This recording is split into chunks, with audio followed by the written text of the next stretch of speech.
Few weapons in Terraria have given its users more joy than the vampire knives. Amateur Terrarians who were too stupid for class setups would always play Crimson Worlds. Seasoned veterans would grind for hours at a time just to procure them. People would cry when trolls invaded their worlds, only to steal them from the chest. But how much do we really know about these magnificent melee weapons? Today, we will find out. Let's start with the basics. The vampire knives are classified as melee weapons for some reason. The devs did this as a pathetic way to justify them throwing ranged projectiles, simultaneously not consuming any form of ammunition or mana whatsoever. In other words, you can fire them whenever you want, wherever you want. Surely there has to be some sort of drawback, right? Nope. According to the wiki, the use time is 16, which is, quote, very fast. Furthermore, you fire a minimum of 4 knives a throw. Sometimes it can even add up to 8 knives in one throw. This phenomena is rare, but it can happen. The amount of knives thrown on average is 4.95, so most likely you'll throw 5. Surely the damage these knives dish out can't be much, right? Fast use time, combined with a lot of simultaneous projectiles, should be balanced out with about 5-10 damage per projectile, right? Nope. Each knife deals approximately 29 melee damage. This isn't counting modifiers and critical damage. Speaking of, each throw has a 4% critical strike chance.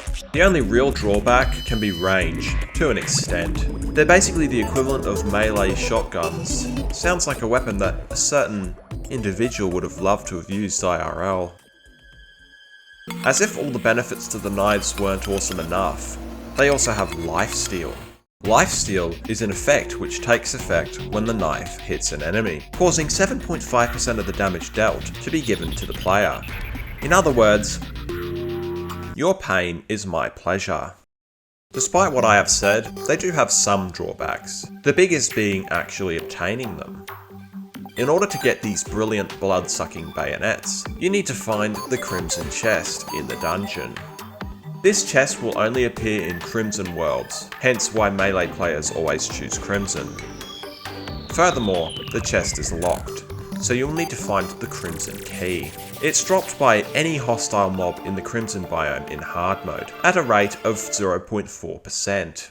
That's the equivalent of 1 in every 2,500 mobs. Not so easy to obtain now, is it? Well, even if you obtain the Crimson Key early, you still need to defeat Plantera in order to unlock the chest with it. In a sense, their difficulty to obtain is almost an equalizing debuff to their power. Apart from range, other drawbacks are mostly exceptions or require certain criteria to be met. For example, whenever you gain additional melee speed bonuses, sometimes they'll actually cripple the knife's speed. It's kinda like Gandhi in Civ 5. They're also completely useless against the Moon Lord, as their lifesteal effect is nullified by his Moonbite. The vampire knives were first added into the game in the 1.2 update on the desktop edition. The update was released on the 30th of September 2013. Back when I was a snotty-nosed brat who would snitch on anybody who made me shed 1 tear. This is the same update that added maps, golem, and doubled chest sizes. Not that kind of chest, this kind! It also added many structures, such as the pyramids and the Lizard Temple. Now, I tried emailing the developers to ask some questions regarding the vampire knives, but as it turns out, the media team has a broomstick shoved so far up their asses, it's come right back up through the mouth, covered in chocolate. So, we have no answers to the questions we really wanted answered. Thanks, Relogic. I guess a magician never reveals their secrets, huh? God knows what inspired them to design such a weapon. But their creativity never ceases to surprise me. Plus it looks cool. There's probably some sort of pop culture reference that I'm missing out on, because I don't really watch movies. If there is one, make sure to leave it in the comments, because clearly the wiki doesn't know either. Hang on. What if I look at other sources? Okay, so according to a lesser known Terraria wiki, they could either be a reference to Dio Brando from JoJo's Bizarre Adventure, or Sakuya Aizaoi from the Two-How Project.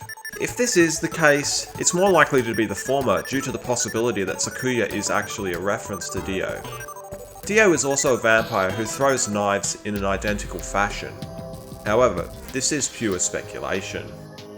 Once they were added into the game in the 1.2 update, they became one of the most sought after weapons in Terraria history. So how did the developers react? Well, we don't know for certain, since they won't get back to me. But it can be safely assumed they took a collective so large and smelly, the whole suburb must have become a hazard zone for a month while cleanup commenced. When the toxic fart clouds finally parted way, they chose to take action. Being the fun police that they are, they decided they were going to debuff them. But as it turns out, debuffing a weapon as powerful as the vampire knives wasn't going to be easy. The first update referenced by the wiki to have somewhat debuffed the vampire knives is update 1.2.0.2, released a whole 3 days after 1.2. In this update, they fixed a glitch where the vampire knives would rarely spawn in the upper dungeon. 6 days later, they would release the 1.2.0.3 update, which would be the first proper debuffing update. In it, they reduced damage by 6 from 35 down to 29, knockback from 3.5 to 2.75, and most importantly, lifesteal was reduced from 10% to 7.5%. They also increased use time from 12 to 16. This update would prove to be ineffective, as the vampire knives remained to be my personal favourite melee weapons, due to the lifesteal factor, which is still only present in one weapon. And that version is shit. But in the rush to debuff, they forgot one minor formality, which became a potential game breaker for those who could exploit it. Despite its rarity and drop, there was always a chance that the Crimson Keys would drop the first time you kill a monster in the Crimson biome. All you had to do at that point was to find the biome chest and Bob's your incredibly overpowered late game uncle. How did Relogic respond? They made it instead of the keys dropping, they would need to be crafted using the key molds. Attaining the molds was the same as attaining the keys. The only difference was the fact that they're not keys. You had to craft the keys using the molds along with 5 of each of the mech boss's souls and a temple key. The temple key can only be acquired through defeating Plantera, which is no easy feat. For your average player anyway. But due to the intended use of the temple key, you would need to defeat Plantera at least twice. Kind of annoying if you ask me. The developers thought so too, so in the 1.3.0.1 update, they reverted back to the original system. However, they made one small modification. You cannot use the keys until you've defeated Plantera. The final debuffing update mentioned in the wiki is the 1.2.2 update.